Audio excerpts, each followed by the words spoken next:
Why do we taste coffee? Different coffees from different places in the world have different flavor nuances. So we're really looking to capture and benchmark those flavors and really looking at coffee quality. I'm Leslie Wolford and I work on the coffee quality team and I get to taste coffee for a living. So the first thing is smell the coffee. It is a good indication of what you're gonna get to taste. So if you're excited about something you're smelling, chances are it's gonna be really good when you get to taste it. Step number 2 is slurping. You can't evaluate what you're tasting until you slurp. And so when you slurp, I'm going to be pulling air into my mouth. And the idea with that is it's gonna coat the whole inside of my mouth and really help me create an impression of the coffee. So I'm just gonna drip my spoon in there. I kind of chew it up a little bit, roll it around. It helps me get a really good impression of the coffee.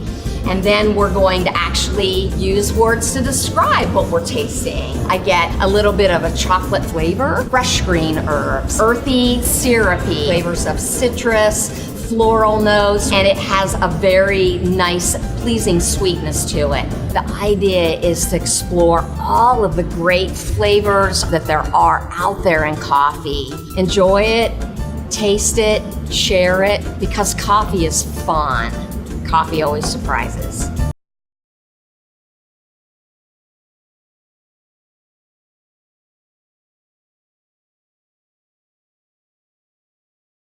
And there's a wonderful legend of Kaldi, the goat herd, that makes as much sense as any other creation myth.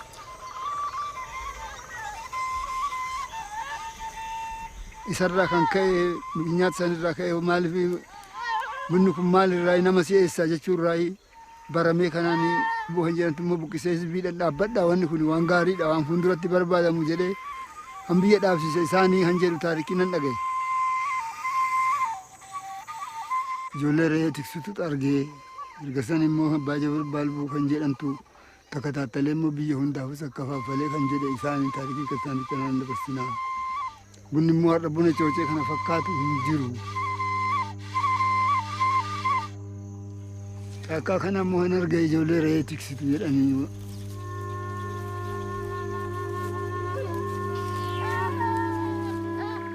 Gin zaman sana immoo namni fuudhee biyya akka faffalee biyya keenya qaqqabee abbaa Jabir baay'ee kan jedhan isaanii santu biyya qaqqabee biyya hunda akka faffalee. Har'as immoo wanni buna coocee kana fakkaatu hin jiru caalaa bunaatii nabbaariidha. Bunni immoo biyya kana akka baabii kana jiru akkana amma bunni kuni akka kana argamee.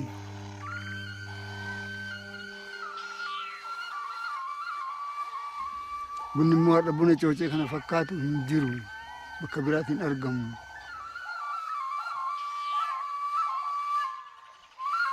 He suddenly felt all kinds of energy and excitement, and he started dancing around and singing, and he felt like writing poetry to his girlfriend and things like that. So that's how coffee was supposedly discovered.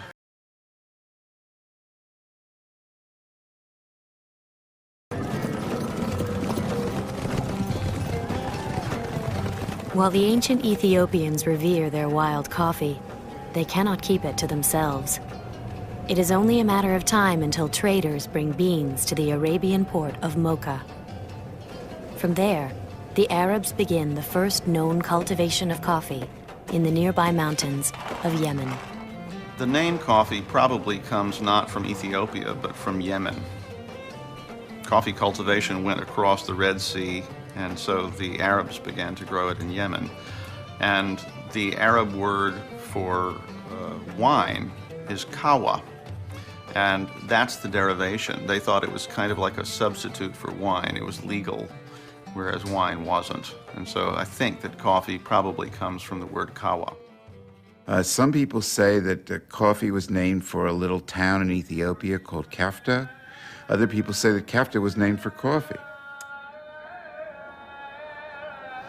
Some people say that it came from coffee's power to forestall sleep, and that it was an old word for something that puts off your desire for something. The truth is that nobody knows where the word coffee came from.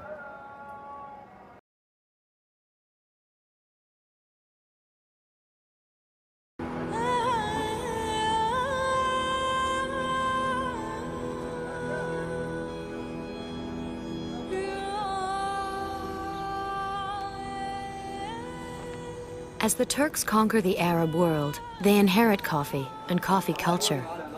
Soon, coffee secures a place for itself in the everyday lives of ordinary people.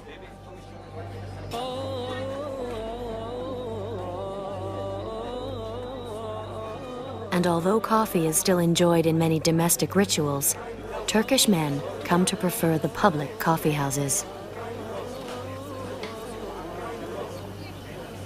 Evimizde bir kahve kültürü var, kahve içme kültürü var. Sonra erkekler arasında toplanma yeri açısından bir kahve. İlk başlarda böyle namaz aralarında bir soluklanmak, bir vakit geçirmek amaçlı, sohbet etmek amaçlı. Oraya genelde Türk entelektüelleri, yazarlar, şairler, edebiyatçılar gidiyorlar. Orada sohbet ediyorlar. Çeşitli tartışmalar yapılıyor. Hatta bugün ankormanların televizyonlarda bildiğiniz üzere günlük gazeteler okurlar ve yorumlar yaparlar. İşte o zamanlar insanların tartıştığı, bilgi alışverişinde bulundukları bir yer olarak biliniyor.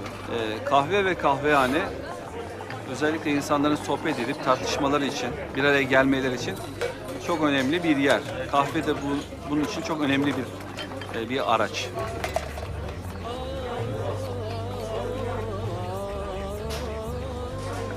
Ayrı bir atasözümüz vardır. Gönül ne kahve ister ne kahvehane, gönül dostu ister kahve bahane. It was a very jealously guarded commodity, particularly after the Ottoman Turks took over. They spread coffee far and wide throughout the Ottoman Empire. So this was obviously something that they didn't want anybody to be able to grow besides them. So they were very careful to keep the monopoly. Before they exported any coffee beans, they would parboil them to make sure that they weren't fertile, that they couldn't be grown. So it became this precious commodity that people tried to smuggle out. Eventually, an Indian named Baba Budan, this is probably true, he taped some seeds around his stomach underneath his clothing and smuggled them out and began to grow some in India. Then the Dutch got hold of some fertile seeds and began growing them in their greenhouses in Amsterdam. From Holland, the Dutch transport the precious coffee plant to their colony in Java. There, they enslave the natives and force them to cultivate coffee. By 1683, mocha and Java are the most sought-after beans, and coffee is poised to conquer Europe along with the armies of the Sultan. It was during a siege of Vienna by an Arab sultan who had sent a tremendous army to conquer the West. And he made his way to the gates of Vienna, and he surrounded Vienna. He was about to conquer the city.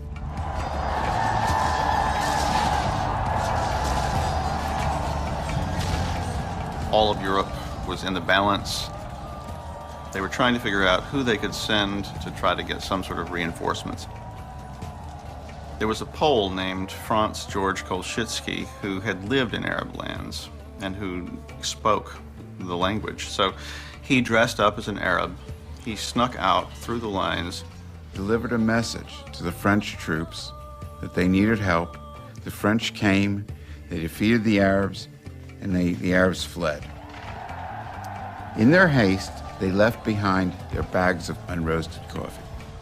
Nobody knew what they were. They thought they were camel fodder, so they were burning them. Kolschitsky smelled it, and he said, "Oh, that's coffee. Don't burn that. I'll take it if nobody else wants it." Having lived among the Turks, Kolschitsky knows the rudiments of roasting and brewing coffee. He soon opens the Blue Bottle, Vienna's first coffee house. Like the Turks, he adds sugar to sweeten the cup. People in Vienna didn't like the grounds in the bottom, so they started to filter it. And they didn't like the raw taste of just plain coffee, so they started adding milk to it. And it's the way that we have it today. Cheese. Chin chin.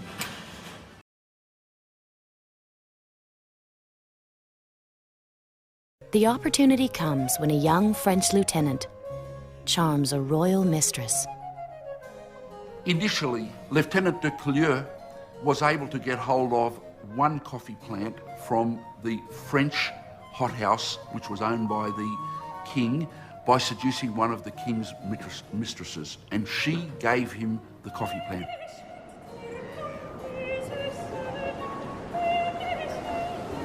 Gabriel Mathieu de Clieu brings the single coffee plant on a voyage across the Atlantic, nursing it with tenderness and care. He shares half his water ration with the seedling during a drought and protects it from jealous passengers and other threats. There was an evil Dutchman aboard who ripped off one of the leaves of his plant because he didn't want him, the Frenchman, to bring the plant over. There were pirates who attacked the ship, and he had to protect his coffee plant against the pirates. There was a big storm. But finally, he brings his coffee plant over. He plants it in Martinique. It thrives, and from that single plant, most of the coffee that's now grown in the entirety of Latin America probably descends from that one plant.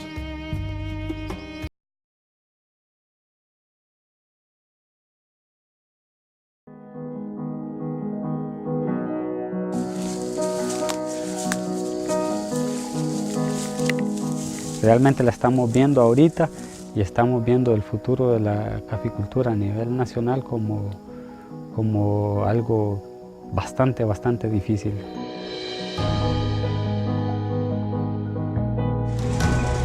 On our recent trip to Honduras, we were faced with one of the many challenges affecting the quality of life of coffee producers: La Roya, or coffee rust disease. Yo recuerdo que yo estaba pequeño, creo que hubo un problema así, pero la roya solo atacó las fincas de allá de las zonas bajas. Y ahora yo creo que con el cambio de clima, entonces por eso es que ya la enfermedad pudo afectar hasta aquí en las partes altas. Coffee rust is a spreading fungus that infects the foliage of a coffee tree. The leaves will eventually fall, decreasing the tree's ability to accumulate the necessary energy for fruit production. Ya estos granos ya están siendo afectados por la defoliación, entonces ya no maduran, sino que se tornan así como un color amarillento y ya son blanditos para caerse, ya no se sostienen en el palo y ya esto ya no sirve, este grano, ya está dañado. Entonces ahí se puede ver que ya aquí había más café, ya empieza a caerse, aquí en el suelo ya se miran los granos verdes de café junto con las hojas. Este año en Honduras ha sido bastante afectado por la enfermedad de la roya y a pesar de que se han querido hacer esfuerzos para controlarla, ha sido imposible, no ha surtido ningún efecto los tratamientos que se le han dado. El productor de café está solo con la enfermedad y solamente está viendo las fincas dañadas y ver que el fruto ya se le está cayendo. In Honduras and other Central American countries, the coffee yields are decreasing by up to 40%. This reduces household income and therefore could increase food insecurity, forcing families to eat less or to borrow money. Realmente casi nadie quisiera ser productor de café en esta situación en que estamos.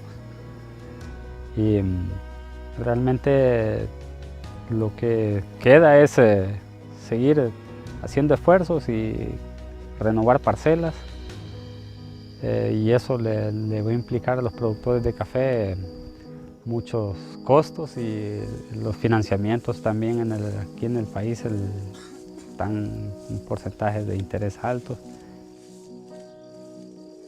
We believe that the problem of La Roya is not one that coffee farmers should face alone. The coffee industry, including our company, has a role to play in supporting coffee growing communities. We are currently gathering information from our coffee partners on the extent of this year's coffee rust epidemic and the impact on farmer livelihoods so that we can develop our plan of action. One of our strategies in our outreach work has been to improve food security through grants that support household food production and livelihood diversification, which are two strategies that will help build resilience to shocks in the coffee system like La Roya. Another part of our commitment is to raise awareness in consuming countries about issues that affect not only the quality of the coffee we drink, but the quality of life of those who produce it.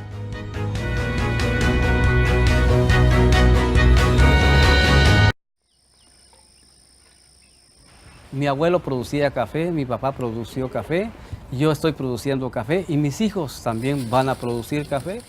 Es la esperanza, todo cultura tal vez así, y si no hay producción pues estamos muriendo en una crisis. La verdad, la roya es algo inesperado, ¿no? Que llegó y empezamos a ver los cafetales que se le empezó a caer la hoja, pero muy rápido se le fue cayendo las hojitas y en términos de un año vimos los cafetales totalmente terminados. Se reflejó en la economía de cada familia. Quienes teníamos hijos en las escuelas, en las universidades, tuvimos que retirar los hijos de la escuela porque ya no daba el recurso para seguirlos manteniendo en una universidad. Tuvimos que hacer un recorte de personal en la finca. Mucha gente ha decidido de emigrar pues, a los Estados Unidos.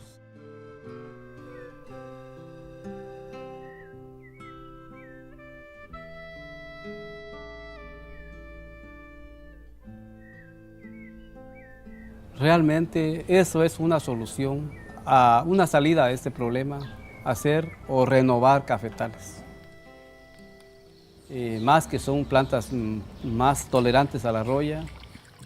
Esa es la esperanza que hoy tienen nuestras familias. Es la esperanza que en unos pocos años podemos volver a tener producción.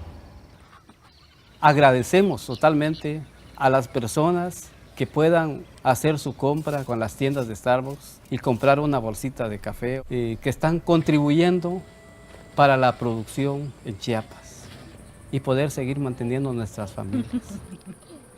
Hacemos el labor todo, como se dice, con mucho amor y con mucha pasión.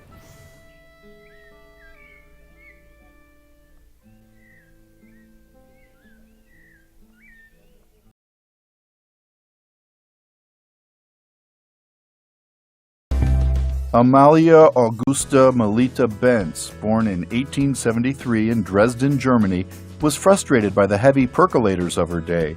The heavy equipment was finicky and often left coffee grounds on the bottom of cups. In an effort for a smoother, less bitter brew, Benz took a sheet of thin paper from her son's school workbook, then set it over a brass pot. To help the coffee drain through, she poked holes in it with a nail. I like pour over because it creates a nice clean cup of coffee. Right, you get all those beautiful flavors in a subtle and very approachable way. So the first step of a good pour over is you're gonna pre-wet your filter just to kind of get everything a little bit warm and get some of that paper taste out. The most important thing is, remember, you gotta get rid of that water before you start to brew your coffee. Then you're gonna put in your freshly ground coffee, and your grind should be a cone grind, and it should resemble granulated sugar. So what we recommend for proportion for a pour over cone is 2 tablespoons for every 6 ounces of water.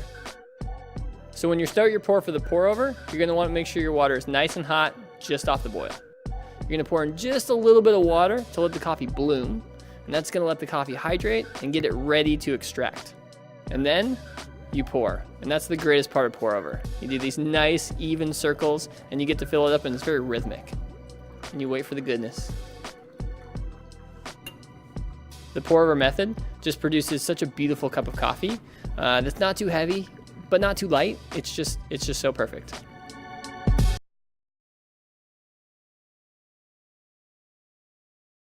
The Neapolitan people are impatient. And one guy had a friend in Milano and said, listen, can you make it a little faster? I have to wait 6-8 minutes to have my cup of coffee. Put some pressure on top. And the guy put some pressure. And this was the beginning of the espresso.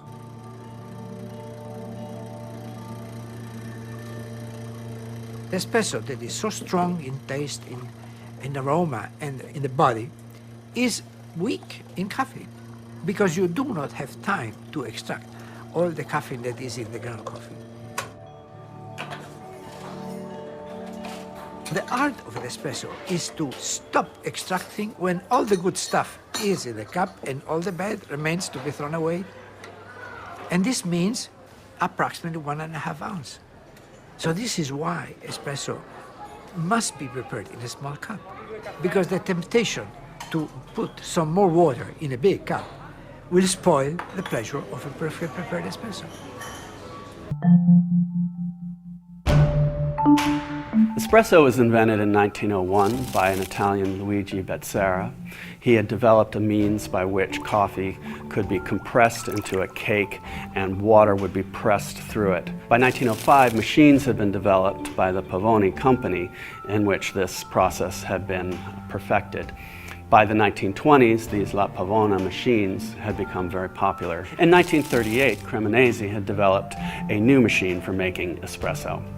This machine included a piston-based pump for the forcing of water through the coffee. The importance of this piston-based machine is that it would allow for the creation of a distinctive cream or crema on the top of the espresso.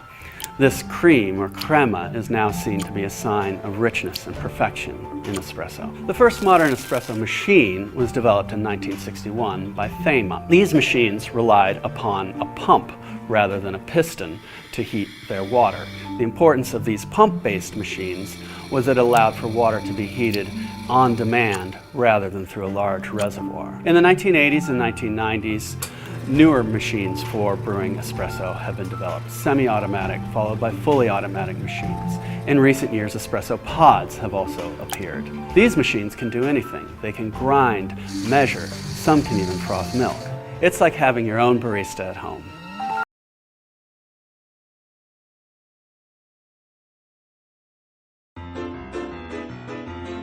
It was in a European cafe like this one that Howard Schultz had a visionary revelation. America was lacking a neighborhood spot to grab a good cup of coffee. In 1982, Schultz was working for Starbucks as the director of marketing, and the store was nothing like the brand we know today. Founded in 1971, Starbucks was a small coffee bean retailer in Seattle, specializing in unique blends from around the globe. Starbucks was known for its knowledgeable staff, which sold excellent, perfectly roasted coffee beans. But if you walked into Starbucks in 1982, you wouldn't have been able to buy a cup of coffee. And it could have stayed that way had Howard Schultz not taken a trip to Milan, Italy. In Milan, he was amazed by the pocket-sized cafes that existed on virtually every street corner. The cafe, it seemed, was the central component of everyday Italian life.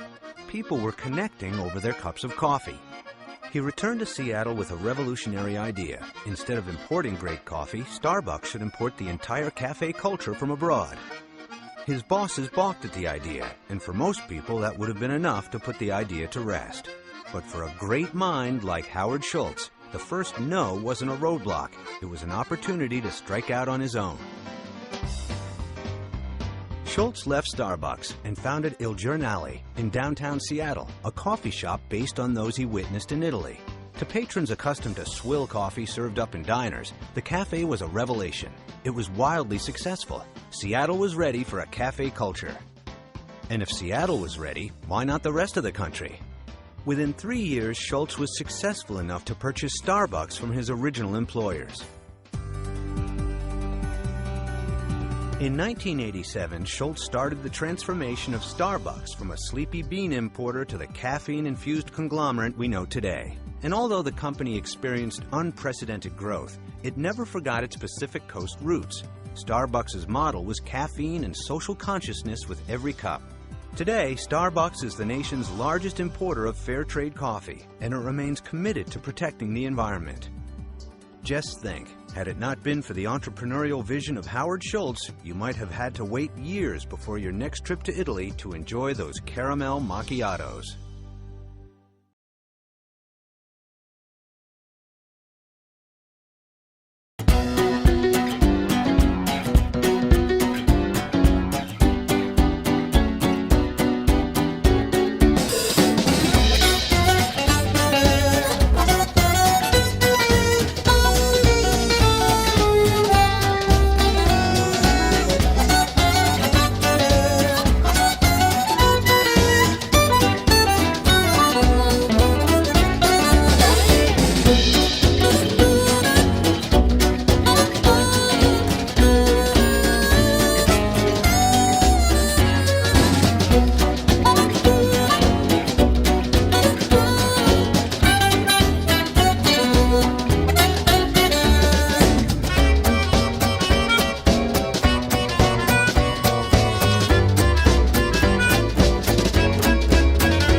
Our biggest threat as humans is thinking that we and the planet are invincible.